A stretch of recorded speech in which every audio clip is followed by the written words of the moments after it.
শুভ সন্ধ্যা বন্ধুরা। আজকে আমি বানিয়েছিলাম ফিশ ফ্রাই।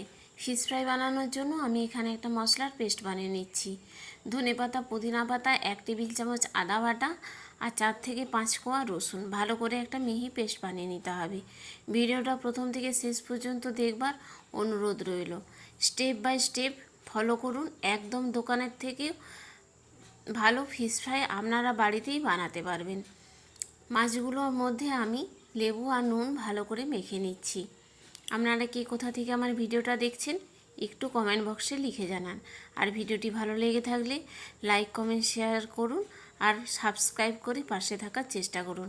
তাহলে প্রতিটা ভিডিও নোটিফিকেশন সবার প্রথম আপনার কাছে পৌঁছে যাবে। এরপর যে মশলার পেস্টটা বানিয়ে রেখেছিলাম, ধনেপাতা, পুদিনা পাতা, কাঁচা লঙ্কা আর আদা বাটা, রসুন বাটা ভালো করে ম্যারিনেট করে রেখে দিতে হবে 1 ঘন্টার মতো। 30 মিনিট রাখলেও ক্ষতি নেই। এখানে আমি 2টো ডিম ফেটিয়ে নিচ্ছি লবণ দিয়ে।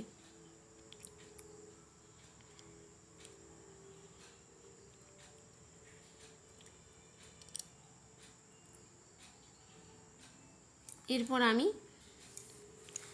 মাছের পিসগুলো ব্রেড ক্রাম্বস কর্নফ্লাওয়ারে প্রথমে কোট করে নিলাম, তারপর ডিমের গোলার মধ্যে ডুবিয়ে ব্রেড ক্রাম্বসে ভালো করে কোট করে নিচ্ছি। এইভাবে এক এক করে সমস্ত মাছগুলো আমি কোট করে নেব।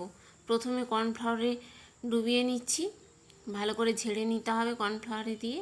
তারপর ডিমের গোলার মধ্যে ডুবিয়ে ব্রেড ক্রাম্বসে কোট করে নেব।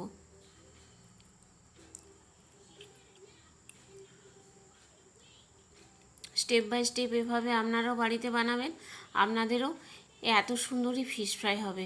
বাড়িতে সবাই খেয়ে তো ভীষণ প্রশংসা করেছিল এই ফিশ ফ্রাই খেয়ে।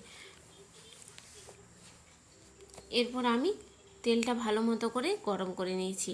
মিডিয়াম টু লো ফ্লেমে ভেজে নিতে হবে। এভাবে এক এক করে আমি সমস্ত ফিশ ফ্রাইগুলো ভেজে নেব। কে কোথা থেকে আমার ভিডিওটা দেখছেন একটু কমেন্ট বক্সে লিখে জানান।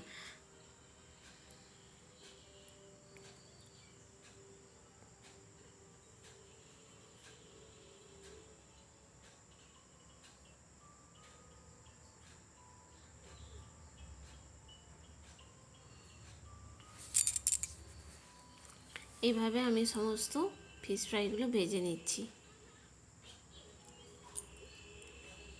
ভিডিওটি ভালো লেগে থাকলে সাবস্ক্রাইব করে পাশে থাকার অনুরোধ রইল।